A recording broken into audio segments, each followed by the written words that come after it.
नमस्कार सभी को। मेरे चैनल अनमोल कहानियाँ विद अर्चना वाजपेयी में आप सभी का हार्दिक स्वागत है। आज मैं उपस्थित हूँ प्रसिद्ध कथाकार, उपन्यासकार, साहित्यकार गौरापंत शिवानी की कहानी पिटी हुई गोट लेकर। जैसा कि आप जानते हैं कि गौरापंत शिवानी जी ने हिंदी साहित्य को अनमोल धरोहर कथा के रूप में दी है। कहानी विधा यानी हिंदी गद्य की जितनी भी विधाएं हैं उनमें एक कहानी विधा भी है, और कहानी विधा को इन्होंने सशक्त यानी उच्च सोपानों तक पहुंचाया है गौरापंत शिवानी जी ने। तो उन्हीं की कहानी एक है पिटी हुई गोट, और इस समय इस चैनल पर शिवानी जी की कहानी की सीरीज चल रही है, जिसमें आज की कहानी पिटी हुई गोट। तो आइए बिना विलंब किए कथानक प्रारंभ करें। और आपको बता दें कि यदि आपको मेरा कहानी सुनाना अच्छा लगता हो तो कृपया मेरे चैनल को सब्सक्राइब अवश्य करें, लाइक और कमेंट करें तथा अपने मित्रों में शेयर भी करें। मुझे सपोर्ट अवश्य करें और एक प्यारा सा कमेंट बॉक्स में कमेंट भी छोड़ें कि आप अगली कहानी क्या सुनना चाहते हैं। तो आइए कथानक प्रारंभ करें। दिवाली का दिन। चीना पीक की जानलेवा चढ़ाई को पार कर जुआरियों का दल दुर्गम बीहड़ पर्वत के वक्ष पर दरी बिछाकर बिखर गया था। एक और एक बड़े से हंडे से बेनी नाग की हरी पहाड़ी चाय के भभके उठ रहे थे।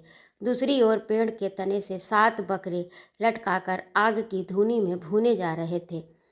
जलते पसम से निकलती भयानक दुर्गंध सिगरेट व सिगार के धुएं से मिलकर अजब खुमारी उठ रही थी। नैनीताल से 4 मील दूर एक पीहड़ पहाड़ी पर जमा ये अड्डा आवारा रसिक जनों का नहीं था। 7-8 हजार से कम हस्ती का आदमी वहां प्रवेश भी नहीं पा सकता था।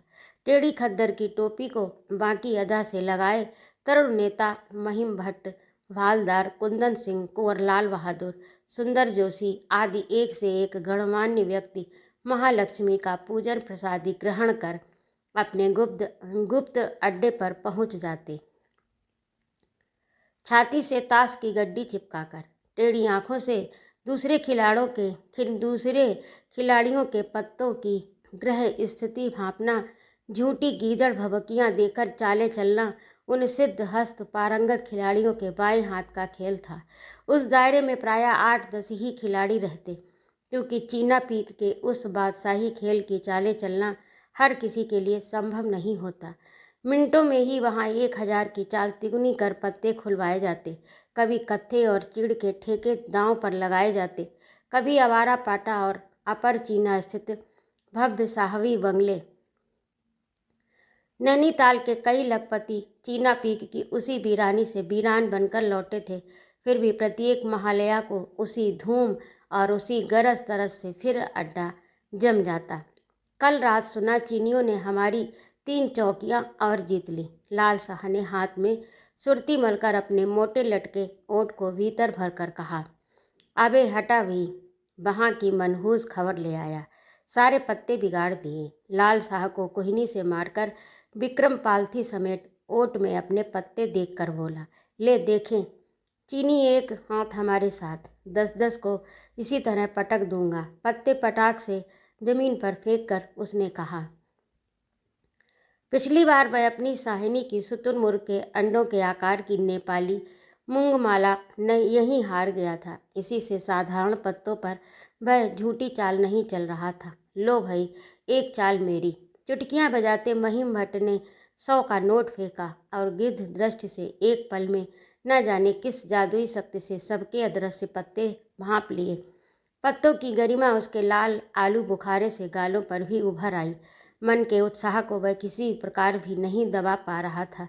कभी चुटकियां बजाता, कभी खद्दर की टोपी को तिरछी करता, कभी गुनगुनाता, कभी जोर जोर से अंग्रेजी गानों की बेसुरी आवृत्ति ही किए जा रहा था। खेल रंग पकड़ रहा था। फरफराते नोटों को एक बड़े से पत्थर से दाब दिया गया था। महिमा भट्ट की चाल ऐसी वैसी नहीं होती, ये सब जानते थे। वह शून्य में लटकने वाला त्रिशंक नहीं था। एक एक कर सबने पत्ते डाल दिए।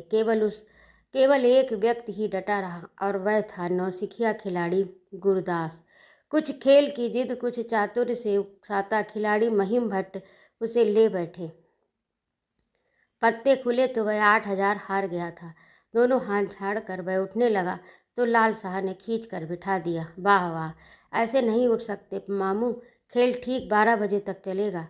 अब है ही क्या जो खेलूं। गुरदास ने फटे गबरून के कोट की दोनों जेबें उलट दी। अम्मा है क्यों नहीं, ये साली मेवे की दुकान का क्या अचार डालोगे, लग जाए दांव पर। महिम भट्ट ने चुटकियां बजाकर कहा और पत्ते बट गए। 12 बजने में 5 मिनट थे, पर गुरदास जी की घड़ी में सब घंटे बज चुके थे। वह कौड़ी कौड़ी कर जोड़ी गई 60,000 की पूंजी ही नहीं, बाप दादों की धरोहर अपनी प्यारी दुकान भी दांव पर लगाकर हार चुका था।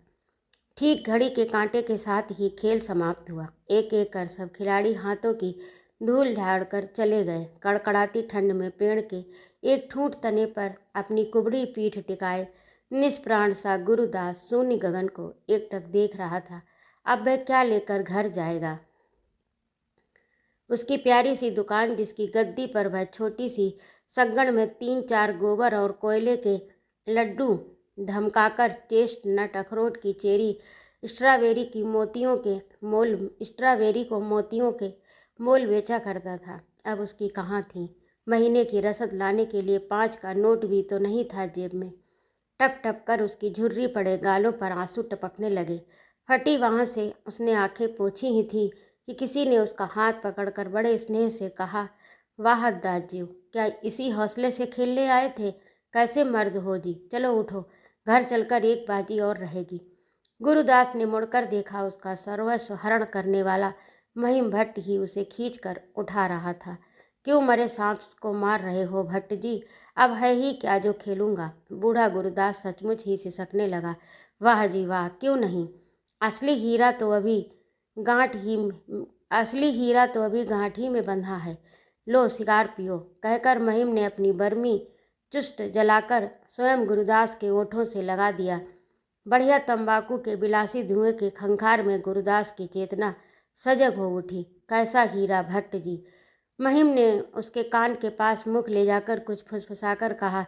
गुरुदास चोट खाए सर्प की तरह फुफकार उठा। शर्म नहीं आती रे बामण, क्या तेरे खानदान में तेरी माँ बहनों को ही दांव पर लगाया जाता था। पर महिम भट्ट एक कुशल राजनीतिज्ञ था। कौटिल्य के अर्थशास्त्र के गहन अध्ययन ने उसकी बुद्धि को देसी उस्तरे की धार की भांति पैना बना दिया था। मान अपमान की मधुर तिक्त घूंटों को नीलकंठ की भांति कंठ में ग्रहण करते करते वह एकदम भोलानाथ ही बन गया था। कड़ाके की ठंड में आहत गुरुदास की निर्वीर्य मानवता को वह कठपुतली की भांति नचाने लगा। पांडवों ने द्रौपदी को दांव पर लगाकर क्या अपनी महिमा खो दी थी। हो सकता है दाजू, तुम्हारी ग्रह लक्ष्मी के ग्रह तुम्हें एक बार फिर बादशाह बना दे। अपनी मीठी बातों के गोरख धंधे में गुरुदास को बांधता महिम भट्ट जब अपने द्वार पर पहुंचा तो बूढ़ा उसकी मुट्ठी में था। देखो, उसी सांकल को जरा सा झटका देना और मैं खेल खोल दूंगा। निश्चिंत रहना दाजू, किसी को कानो कान खबर नहीं लगने दूंगा। बिना कुछ उत्तर दिए ही गुरदास घर की ओर बढ़ गया। दिन भर वह अपनी छोटी सी दुकान में चेस्टनट, स्ट्रॉबेरी और अखरोट बेचता था। उसकी दुकानदारी सीजन तक ही सीमित थी। भारी भारी बटुए लटकाए टूरिस्ट ही आकर उसके मेवे खरीदते। पहाड़ियों के लिए तो स्ट्रॉबेरी और अखरोट, चेस्टनट घर की मुर्गी दाल बराबर थी। डंडी मारकर बड़ी ही सूक्ष्म बुद्धि से मैं 10,000 जोड़ पाया था। 2,000 शादी में उठ गए। 63 वर्ष की उम्र में उसने एक बार भी जुआ नहीं खेला था, किंतु आज लाल के बहकावे में आ गया। लाल उसका भांजा था। हद है मामू, एक दांव लगाकर तो देखो, क्या पता एक ही चोट में 20,000 बना लो। ना हो तो एक हाथ खेल कर उठ जाना। तू आज भीतर से कुंडी चढ़ाकर खा पी कर सोए रहना, मुझे भीमताल जाना है, उसने पत्नी से कहा। और गबरून के फटे कोट पर पंखी लपेट कर निकलने को ही था कि कुंदन लगी नथ के लटकन की लटक ने उसे रोक लिया। सुभग नासिका भारी नथ के भार से और भी सुघड़ लग रही थी। 18 वर्ष की सुंदर बहू को बिना कुछ कहे भला कैसे छोड़ आते।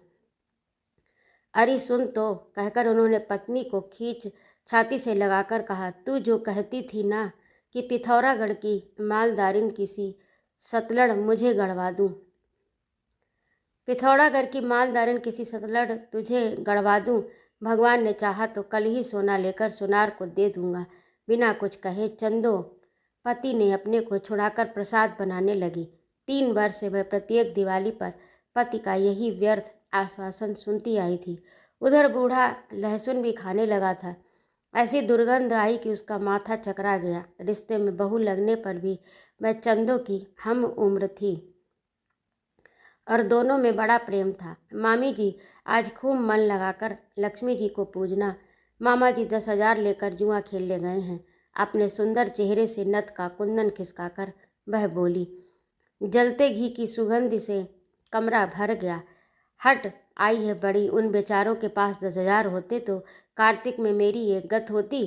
फटे सलूके से उसने अपनी बतासे सी सफ़ेद कोहनी निकाल कर दिखाई। तुम्हारी कसम मामी, ये भी तो गए हैं। इन्होंने अपनी आंखों से देखा। चंदो कढ़ाई में पूड़ी डालना भी भूल गई। कल ही उसने एक गरम सलूके के लिए कहा तो गुरुदास की आंखों में आंसू आ गए थे।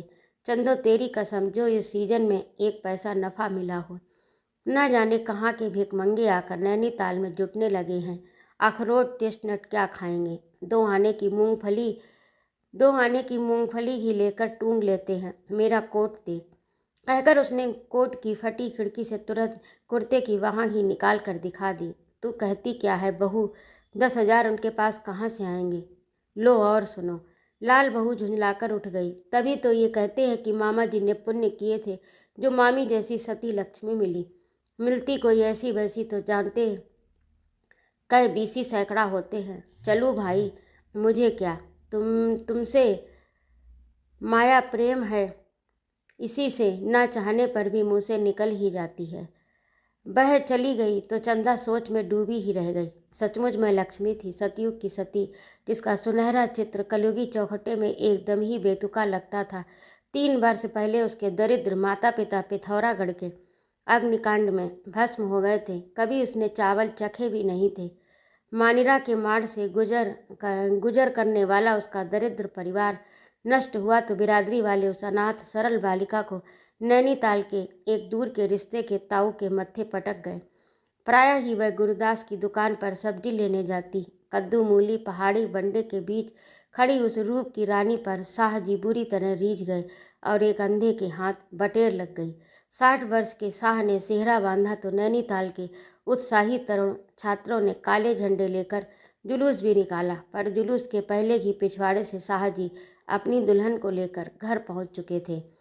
वह शाह की तीसरी पत्नी थी। इसी से उसका जी करता था कि उसे भी चूल्हे के नीचे अपनी 10,000 की संपत्ति के साथ गाड़ कर रख दे। पर धीरे धीरे उस सौम्य संत बालिका के साधु आचरण ने उसकी सक्की स्वभाव को जीत लिया।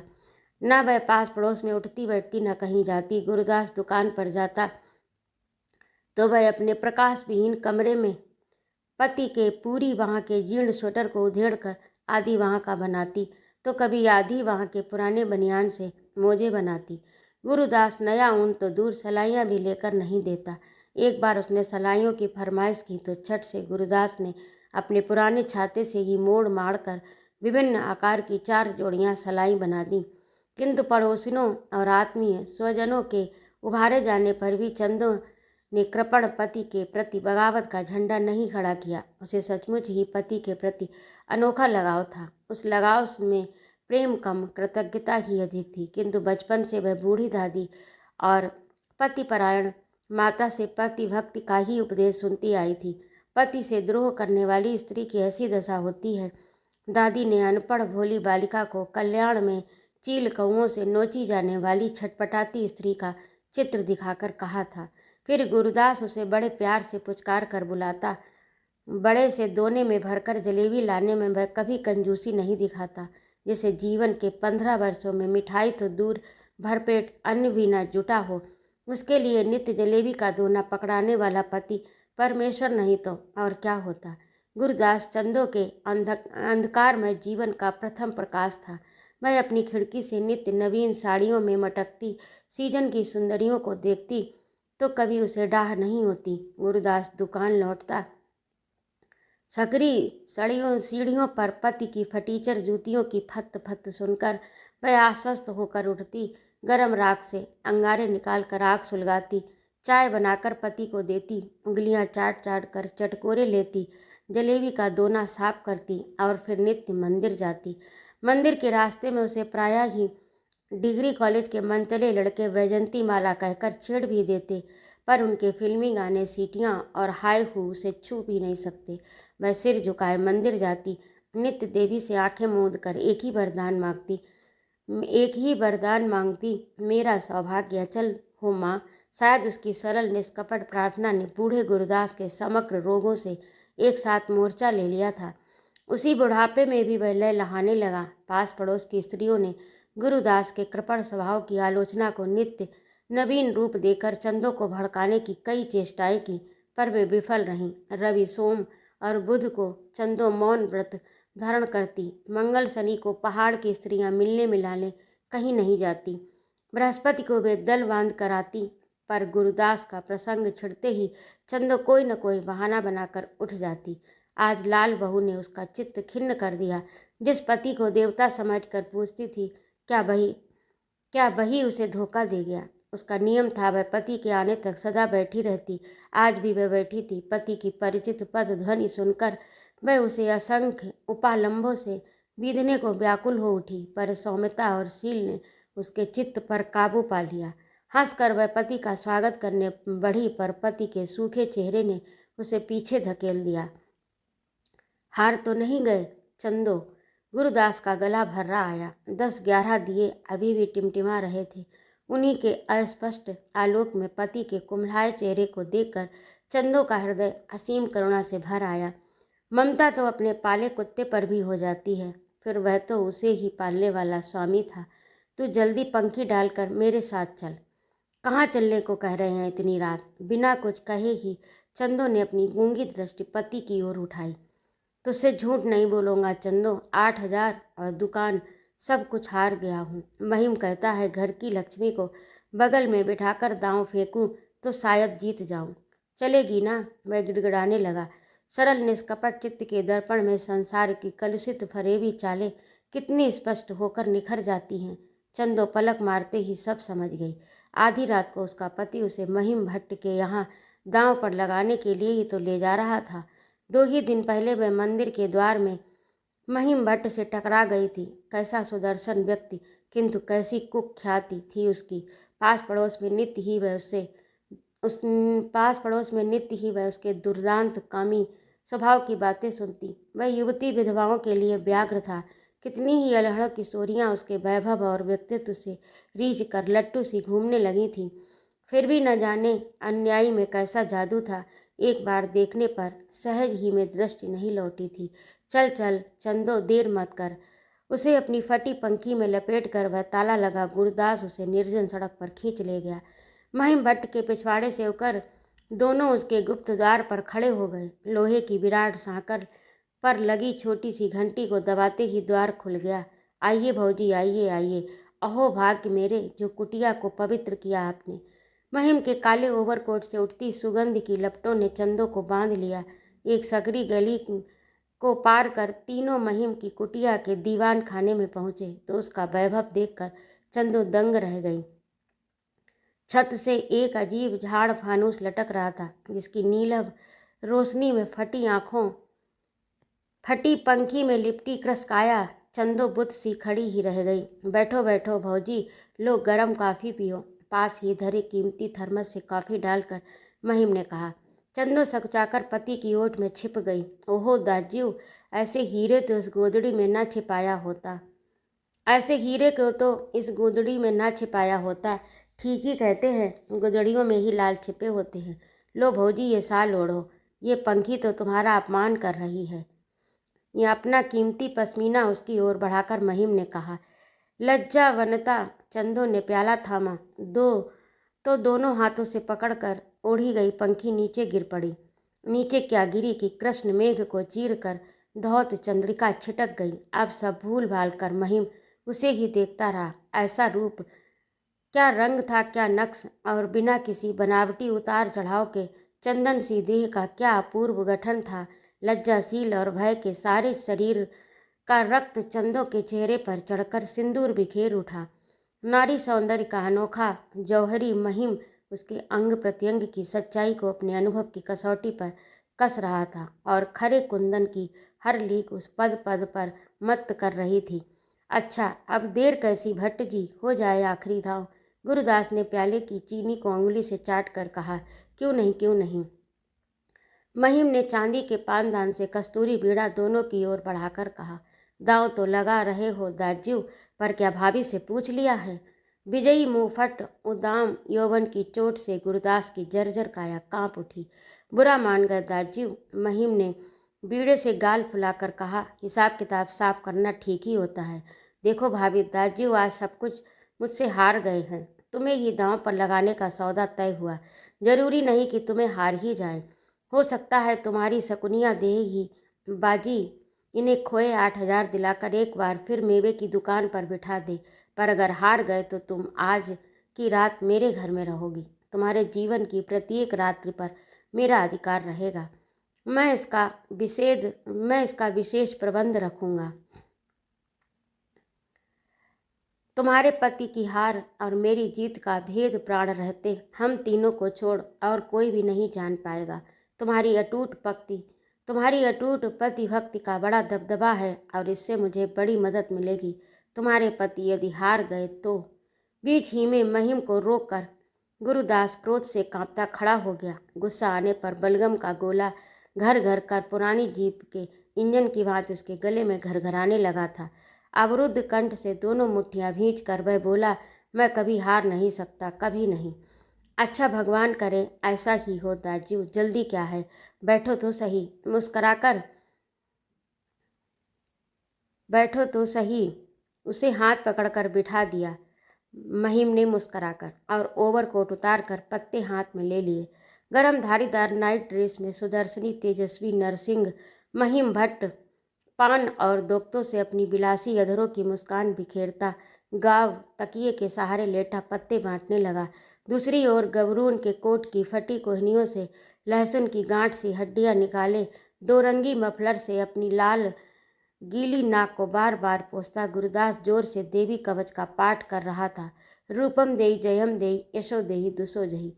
उन दोनों विवेक भ्रष्ट जुआरियों के बीच कांपती थरथराती चंदो कुमाऊं की सरला पतिव्रता किशोरी, जिसके लिए पति की आज्ञा कानून की अमिट रेख थी, जो पति की आदेश पूर्ण वाणी को ब्रह्म वाक्य समझकर ग्रहण करने को सदा तत्पर थी, पत्ते बटे चाले चली गई। गुरुदास के बूढ़े चेहरे पर सहसा जवानी झलकने लगी। खुशी से झूमकर बूढ़ा नाच नाच कर महिम के सामने ही चंदों को पागलों की तरह चूमने लगा। वह बेचारी लज्जा से मुंह ढाँप कर पीछे हट गई। ठीक है दाज्यू, दिल के अरमान निकाल लो, फिर मत कहना मैंने मौका नहीं दिया। अपने पत्तों को चूम कर महिम ने माथे से लगाकर कहा, अबे जा हट, आया बड़ा मौका देने वाला। ऐसे पत्ते ब्राह्मणों के पास नहीं आया करते। वैश्य पर ही लक्ष्मी जी कृपालु होती हैं। हाँ, गुरुदास ने फिर नाक पोंछ कर कहा, क्यों नहीं, क्यों नहीं। पर मैं तो तुम्हें आगाह किए दे रहा हूँ दाज्यू, जरा संभल के आना, यहाँ भी कच्ची गोलियाँ नहीं खेली हैं। महिम ने चाल तिगुनी की। पत्तों को बार बार चटकारे लेकर चूमता वह चंदों की ओर देखकर ऐसी धृष्टता से मुस्करा रहा जैसे पत्तों को नहीं उसे चूम रहा हो। गुरुदास ने देख लिया और गुस्से से भर भराकर वह पत्ते पकड़कर उठ गया। उसका शक्की स्वभाव अब तक खेल की लग्न में कुंडली मारे सर्प की तरह छिपा था। देखो, हम ताश खेलने आए हैं, इशारेबाजी देखने नहीं। वाह यार दाज्यू, कैसे खिलाड़ी हो। ट्रे लाने पर ही पत्ते चूमे जाते हैं। महिम के स्वर में अहंकार था। किसे सुना रहे हो गुरु, यहाँ भी ट्रेल है। बूढ़ा बुरी तरह हाँफने लगा। कोई बात नहीं, इसमें घबराहट कैसी, लाखों ट्रेलें देखी हैं साहजी। द्यूत क्रीड़ा के छिपे मानव ने दोनों को सहसा विवेक की चट्टान से बहुत नीचे पटक दिया। चंदो बिचारी के लिए सब कुछ नया था। वह दोनों हाथ गोदी में धरकर आंखें फाड़कर दोनों को देख रही थी। उसकी विस्फारित भोली दृष्टि देखकर महिम से रहा नहीं गया। ले लो दाज्यू, खोलो पत्ते। इसने 100 का नोट फेंका और अपने पत्ते भी खोल दिए। 3-3 इक्कों की ट्रेल ने बूढ़े की छाती में 3-3 संगीनें घुसेड़ दी। उसके हाथ से गिरी पान हुकुम ईंट की बेगमें जमीन पर सिर धुनने के लिए उठी। वाह वाह, 3-3 बेगमें तुम्हारी चौथी बेगम को नहीं बचा सकी। महिम ने हंसकर कहा। गुरुदास कुछ देर पत्थर की तरह बैठा रहा, फिर अपने गंदे रूमाल से आंख और नाक की जलधारा पोंछता एक बार चंदो की ओर देखकर बुरी तरह से सकता किसी पिटे बालक की भांति गिरता पड़ता बाहर निकल गया। महिम ने कुंडी चढ़ा दी और बड़े प्यार से चंदो की नुकीली ठुड्डी हाथ में लेकर बोला, भाभी, आज से मैं जुआ नहीं खेलूंगा। जानती हो क्यों? आज संसार की सबसे बड़ी संपत्ति जीत चुका हूँ। बड़ी देर तक कार्तिक की ओस भीनी रात्रि के प्रथम पहर में कांति चंदो को उसके गृह के जीर्ण जीने तक पहुंचाकर महिम तीर की भांति लौट गया। वह कमरे में पहुंची तो कमरा खाली था।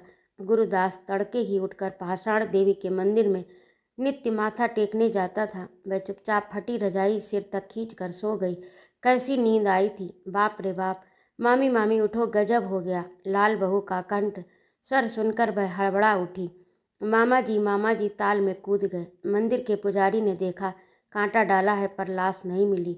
नाश हो इन जुआरियों का, बेचारे को लूट पाट कर धर दिया। स्तब्ध चंदो द्वार की चौखट पकड़े ही धम्म से बैठ गई। किसने उसका सिंदूर पोंछा, किसने चूड़ियाँ तोड़ी और कौन नोच कर मंगलसूत्र तोड़ गई, वह कुछ भी नहीं जान पाई। वह पागलों सी बैठी थी। राम राम, बेचारा 60,000 नगद, दुकान, सब कुछ तो दांव में हार गया। वही धक्का उसे लग गया। पंडित जी कह रहे थे 16 बरस से मेरा यजमान था, बड़ा नेक आदमी था। अब तक चुप बैठी चंदो दोनों घुटनों में माथा डालकर जोर से रो पड़ी। एकाएक जैसे उसे रात की बिसरी बातें याद हो आईं। दुकान और 60,000 का धक्का नहीं, उसके पति को जिस दूसरे ही दांव की हार का धक्का लगा था, उसे क्या कभी कोई जान पाएगा। तो अभी आप सुन रहे थी गौरा पंसीवानी की लिखी कहानी पिटी हुई गोट। आपको कैसी लगी कमेंट करके अवश्य बताइएगा। यदि आपको मेरा कहानी सुनाना अच्छा लगता हो तो कृपया मेरे चैनल को सब्सक्राइब करें, लाइक और कमेंट करें तथा अपने मित्रों में शेयर भी करें। जय माँ भारती।